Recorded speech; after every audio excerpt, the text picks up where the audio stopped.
Good morning, students of class 7. Today we will be discussing about the Mughal Empire. Okay. Now, before reading the Mughal Empire, we must tell what was the condition of the empire at that time.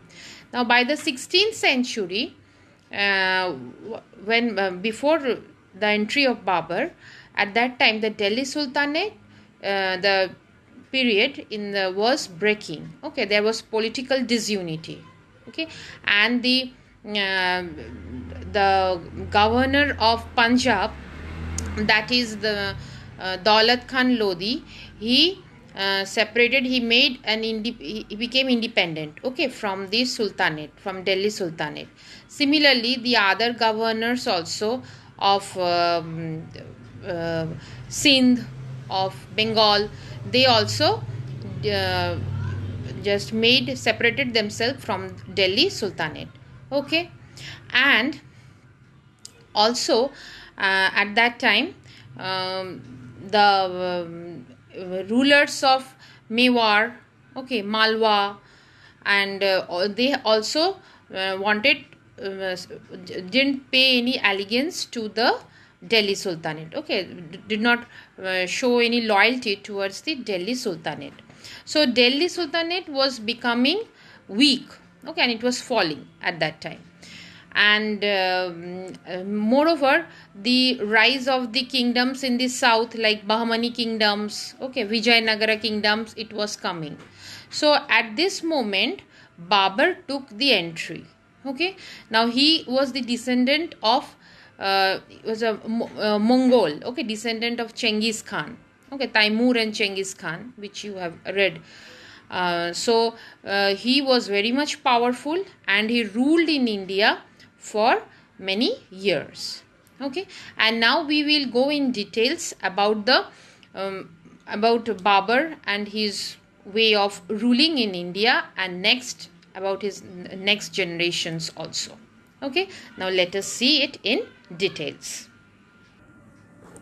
Now here you see Babur, about the early Mughal and Sher Shah Suri. So we will read about the early Mughal and Sher Shah Suri, where Babur was very important. Now Babur, he was born in 1483. Zairuddin Muhammad Babur, his name was. He was a descendant of Taimur and Chengiz Khan. And he began to look towards India, okay, and to rule over there, okay, and he made 4 exploratory. He came to India and he made 4 explorations in India, attacks in India, but he was not successful. Finally, he was invited by Maharana Sangram Singh, the king of Mewar, and Daulat Khan Lodi. Okay, he was the governor of Punjab. They invited Babur to come and defeat the king, okay, the Delhi Sultan. So the governor of Punjab to defeat Ibrahim Lodi. I think you have read this in the previous chapter, that in order to defeat Ibrahim Lodi, these 2 persons, that is Maharana Sangram Singh and Daulat Khan Lodi, they invited Babur, okay, to take revenge on Ibrahim Lodi.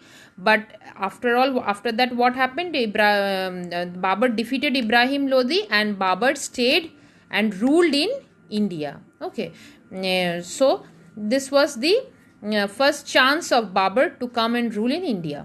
Achha, next is the first battle of Panipat. So here, so Babur, he had a very good military genius. He was famous for his military genius. Skillfully combined his artillery with his cavalry to win battles. So he was a very skillful, had skillful artillery, okay, and with cavalry also. So he made the battle. Indian soldiers, they had big guns with them, but they were not familiar with the light field artillery and the muskets which Babur used. Okay, so these new weapons, they were not familiar with it. Okay, they were unfamiliar with these 2 artilleries, that is muskets and light field artillery. Though the Indian soldiers knew big guns, but they were not familiar with this artillery, light field artillery and muskets. Okay, so this Babur used, and he did a crushing defeat on Ibrahim Lodi in the first battle of Panipat, that is on 1526 CE. Next is the Battle of Kanwa. Next battle was the Battle of Kanwa.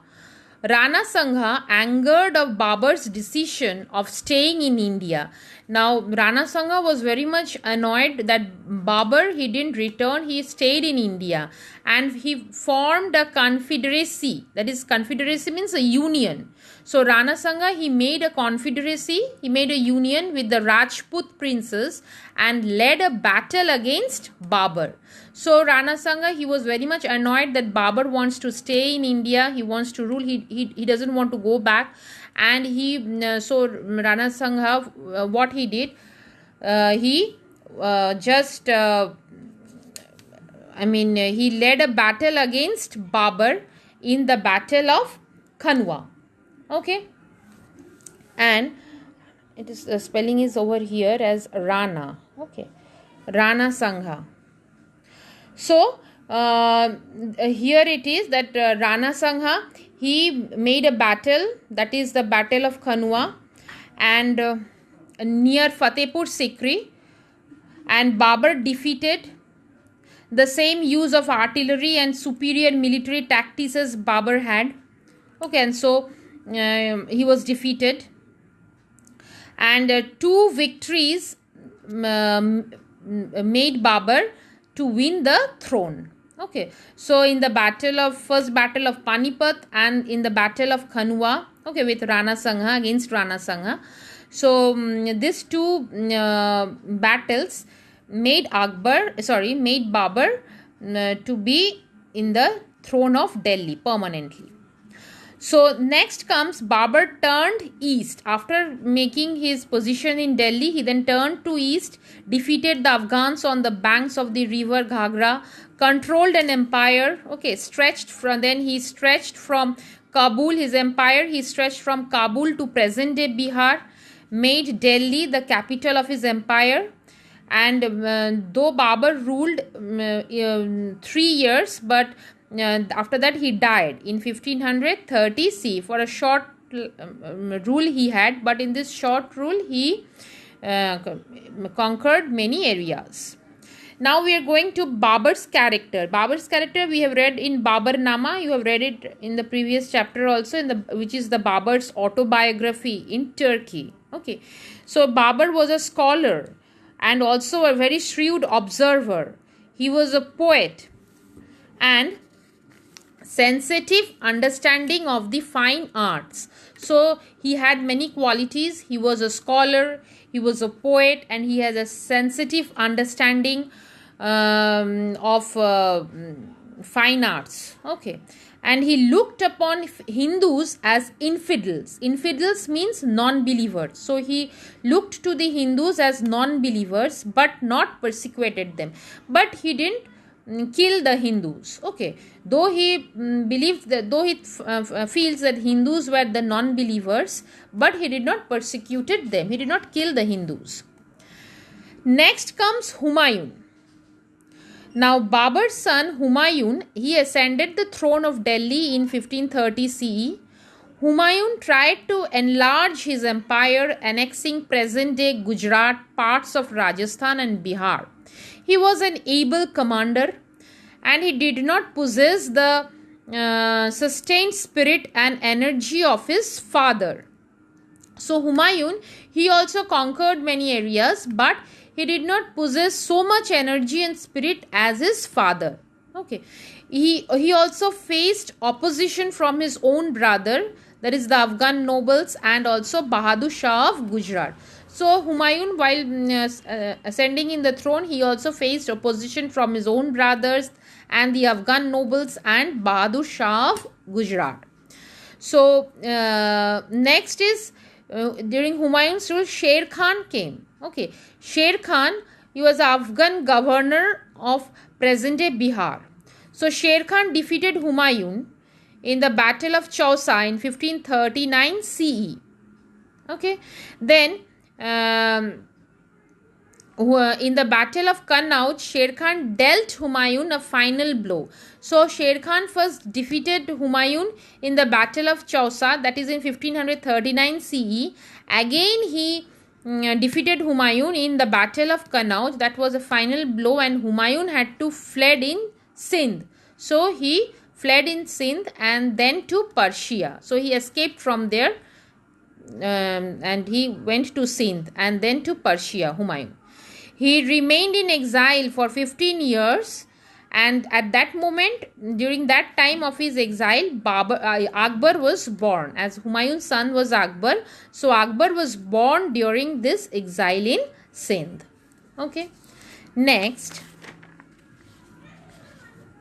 in 1555 CE, Humayun made a second attempt to regain Delhi.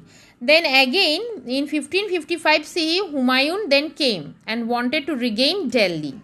Then he captured Lahore also. He was successful to some extent, occupied Delhi and Agra, and at last, after doing, Humayun died in the next year. So in the very next year, Humayun died. Now we will be reading about the short rule of Sher Shah Suri. Okay, Sher Khan, which we have read previously about Sher Khan. So he lived in a very short rule. So, but during his short time, he made various good things. Okay, what are those? We will read it over here. Sher Khan, his real name was Farid Khan, assumed the title Sher Shah Suri. Okay, so this Sher Khan, who assumed this title Sher Shah Suri, he was an excellent administrator who introduced many reforms.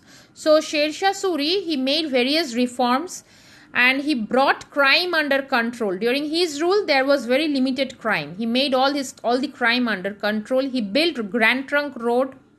Then inns, he made inns for travelers. Inns are the resting places for the travelers.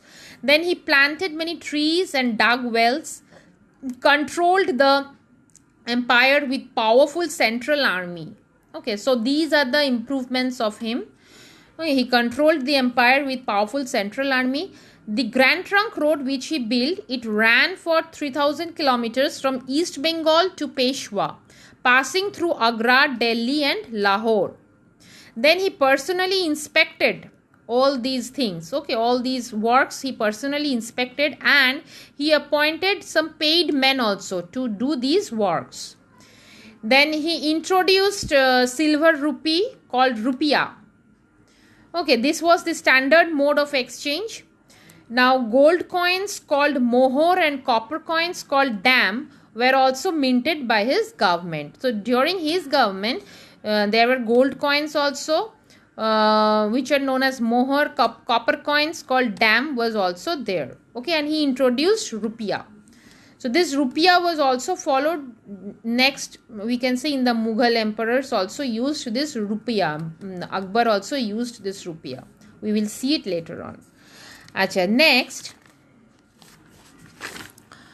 Sher Shah's reforms Sher Shah's reforms in coinage were later adopted by Akbar, I told you just now, and the term rupiah came into common use. He died while fighting the Chandelas of Kalinjar. Okay, so he died while fighting with the Chandelas of Kalinjar, and his end of the reign of one of the best rulers on the throne of Delhi. So this was the end of the reign of one of the best rulers.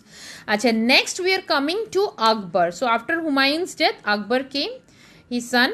We will read about Akbar's life. Now before talking about Akbar, you know that Akbar was known for Akbar the Great. Okay, he was very much famous. So with his title, with his name, he has the title the Great. So why? Because he was very much tolerant ruler. Okay, at that time, no other Mughal emperors were so much tolerant as Akbar. So tolerant as Akbar, because Akbar looked all the religions equally. Okay, and he was very much brilliant. Okay, he knew that in order to stay in India, in order to rule in India, in order to expand his empire, he has to, he has to, he has to love the Hindus. Okay, he has to love the Hindus very much, and he even respected the Rajputs also.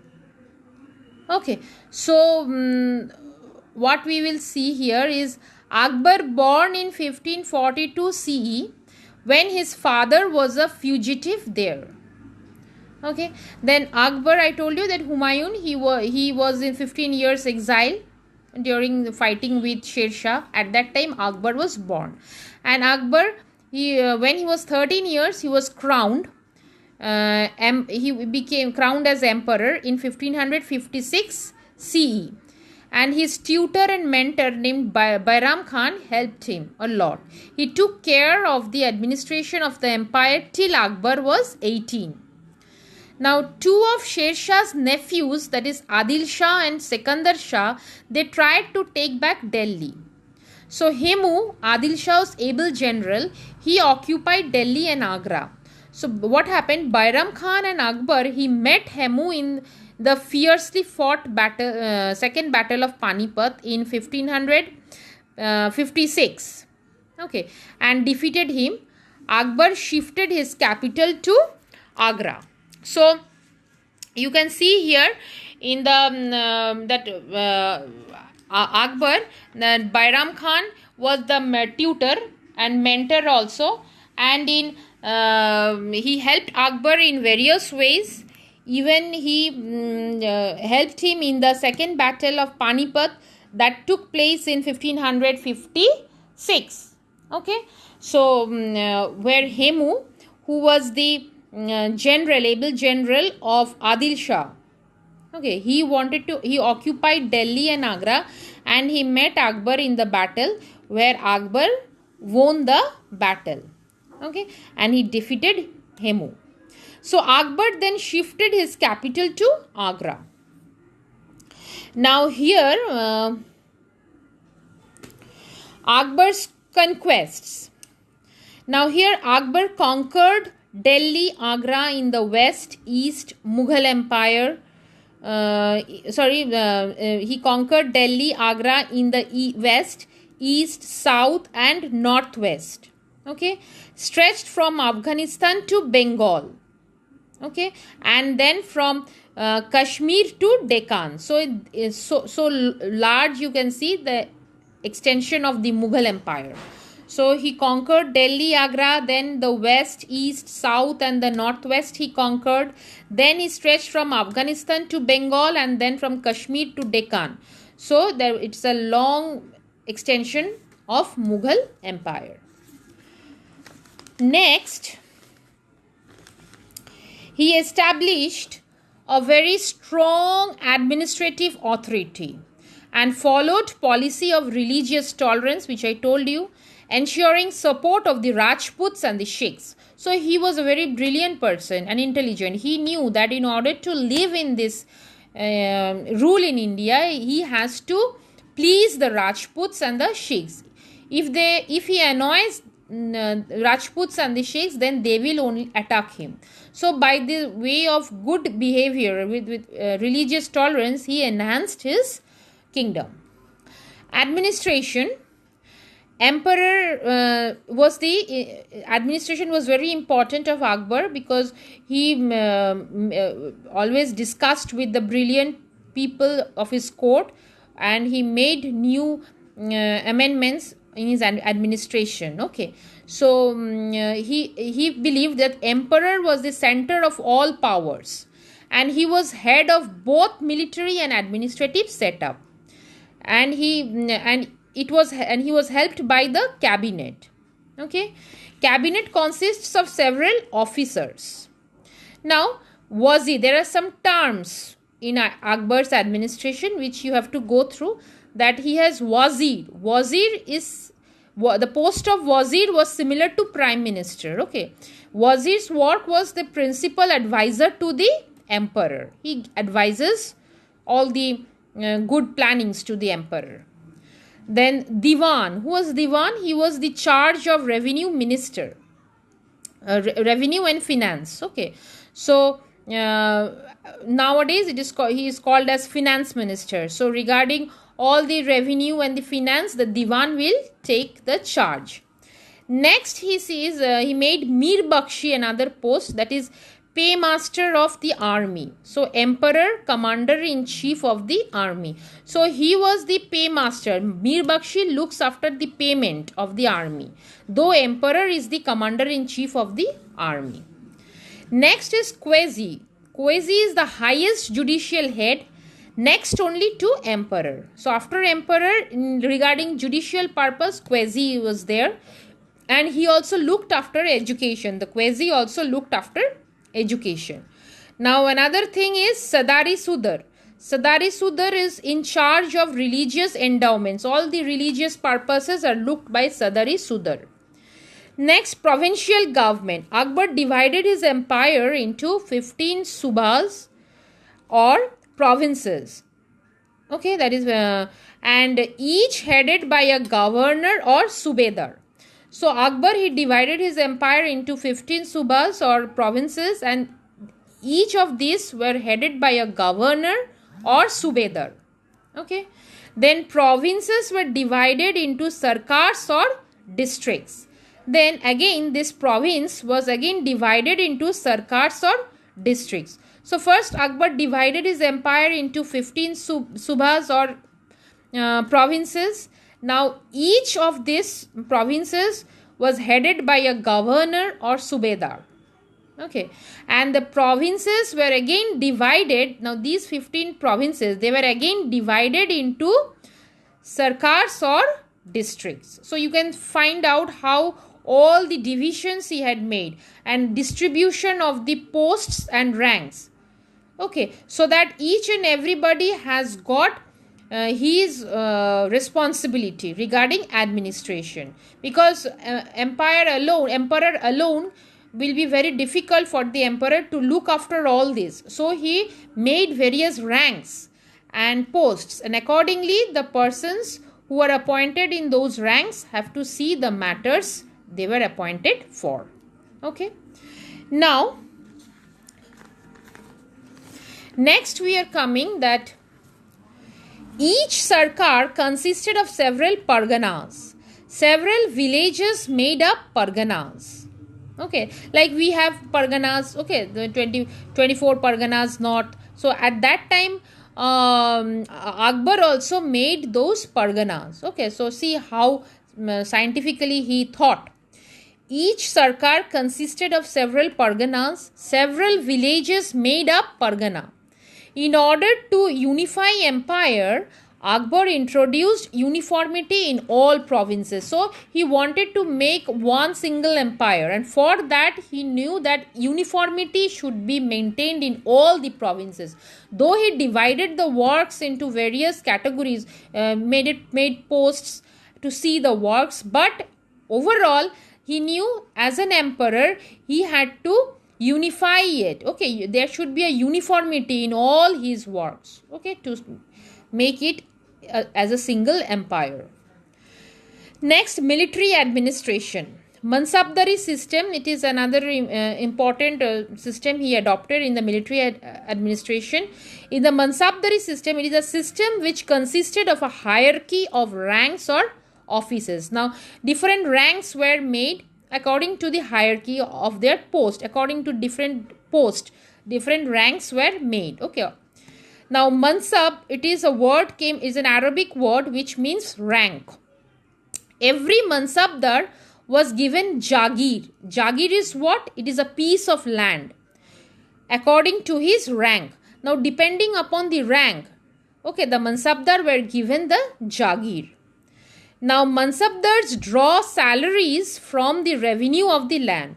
Now when this land were given to the mansabdars, they use it for cultivation, and the revenues they get from the cultivation, that is the salary of the mansabdar. Okay, and in return the mansabdar had to maintain a certain number of horses for emperor's use. So this Mansabdar, they had to maintain a number of horses for the emperor's use. Next, a new gradation called Savar. Savar is a new gradation. He made a new type here to define how many cavalry a military commander expected to maintain. That is, by making a new rule, that is Savar, a new form of his rule. Here, a limited amount of cavalry was given to the military commander. Okay, how much cavalry is given to the commander, that is noted. That means the commander can't get unlimited cavalry. So there should be a limit. How much he was expected to maintain, how many cavalry he could able to maintain, that is been detected. Okay, and then size of the land depended on the rank and the savar. Now what will be the size of the land? How much land will be given to this Mansabdar? It will be depended on the rank, in what post he was in, and the savar, and depending upon the savar. Okay, that means how many cavalry he could able to maintain. Depending on that, the land was given to the Mansabdar. If he can able to make a large amount of cavalry, then quite a big portion of land will be given to him. Okay, and and also by seeing his post, what post he carries. So by seeing these two things, the land is given to the Mansabdar. And followed the system of Dag wa Chehra. He also followed this system, Dag wa Chehra. This is branding of horses and rolls with the description of the men to avoid forgery. Now, this is another system he made, that is writing in the horse the number and the person and the official's post is been stamped on the horse, so that if nobody can do any forgery.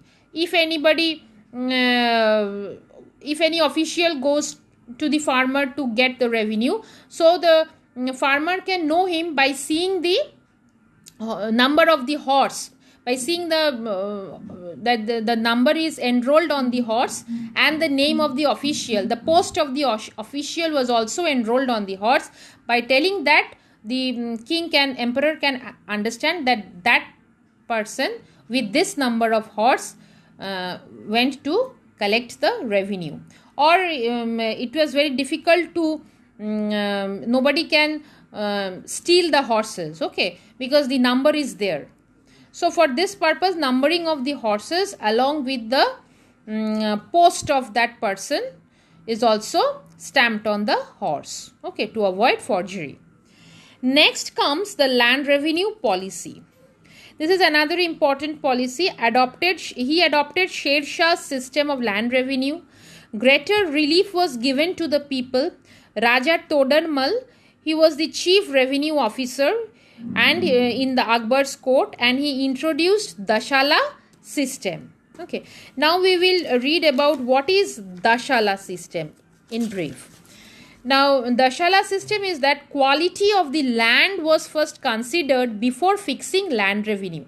Now, by seeing the quality of the land, whether the land will be able to give much production or not, that is determined by the Dashala.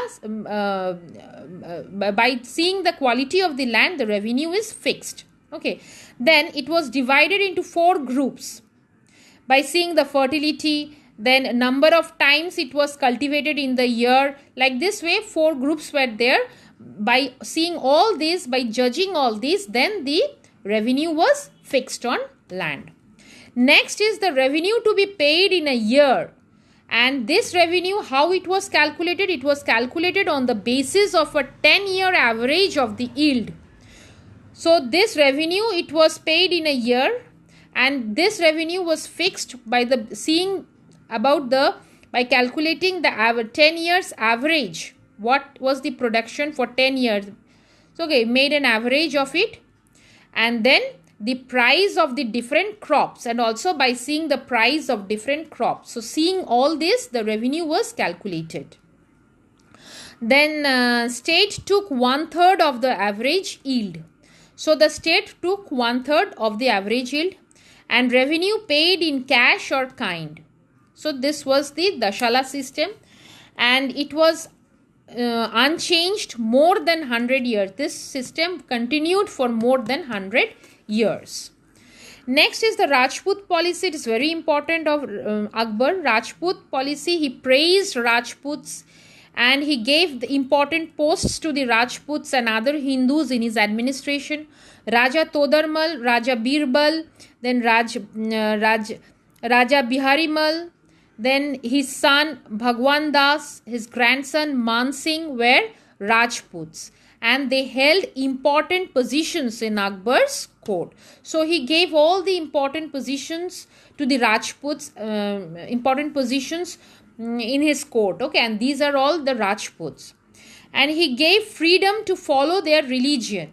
So they could able to follow their own religion. Okay, and they could able to build temples, celebrate festivals, and wear caste mark on their forehead. So Akbar gave freedom to the Hindus to maintain their religion. Okay, that means they can make temples, they can go and worship to God, and even they can wear the caste mark. That is you can see the Brahmins, they give marks on their forehead and all. So all these they can give. So there was no restrictions regarding the religion. Okay, next, his religious policy. Religious policy was also very important of Akbar, very important. Religious, he was very much tolerant. Okay, tolerance was the most important part in his religions, and he employed Hindus in his court. Okay, he gave high ranks to them and abolished the religious tax on non-Muslims. So previously the emperors gave made a tax for the non-Muslims. The non-Muslims had to pay the tax, that is the jizya.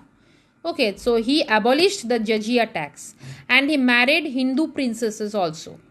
He allowed them to practice their religion. So the Hindu princes were allowed to practice their religion, and he opened Ibadat Khana at his new capital, Fatehpur Sikri. He founded Dini Ilahi or divine faith.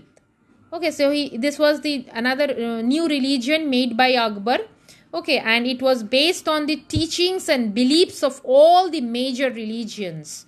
Okay, so this Dini Ilahi comprises of the teachings of and beliefs of all the major religions, combination and belief of all the major various types of important religion. It is a combination of that. Okay, all the good things he has imparted from all the religions, and belief in one God. But although this Dini Ilahi, later the other Mughal emperors did not accept it. The art and culture. So he was a great patron of art, and Navratnas were there in his court, were the 9 jewels. Among them the important were the Mien Tansen. Okay, he was the court singer and musician. Abul Fazl, he was a court poet and chronicler. Okay, chronicler who write big history. And Birbal, who was known for his wit and wisdom. Todarmal and Man Singh, he was a renowned general. So these were the important persons who were in the court. And then we will see about Abul Fazl and Akbarnama. Abul Fazl, he was the wazir and historiographer, okay, who reads about history in Akbar's court. He wrote Akbarnama, and Akbarnama was a rich source of information about life of Akbar during Mughal period. So we get all the important informations of Akbar by reading Akbarnama, and Abul Fazl wrote it. Architecture, he was a prolific builder. He built new capital at he built new capital at Fatehpur Sikri, and which was very beautifully made, and it was a blend of Indian, Persian and Central Asian styles of architecture, very beautiful. And he was the mightiest sovereign, okay, known in history. So he was the mightiest sovereign known in history, and history will remember him in the golden letters for his different policies. Okay, so this we will have read about Akbar. Next we will read about Jahangir in the next class. Okay, so I hope you have understood the chapter. Go through the chapter we will again come with Jahangir and Shah Jahan, then Aurangzeb. Okay, and in the next part of this chapter. So till then, goodbye.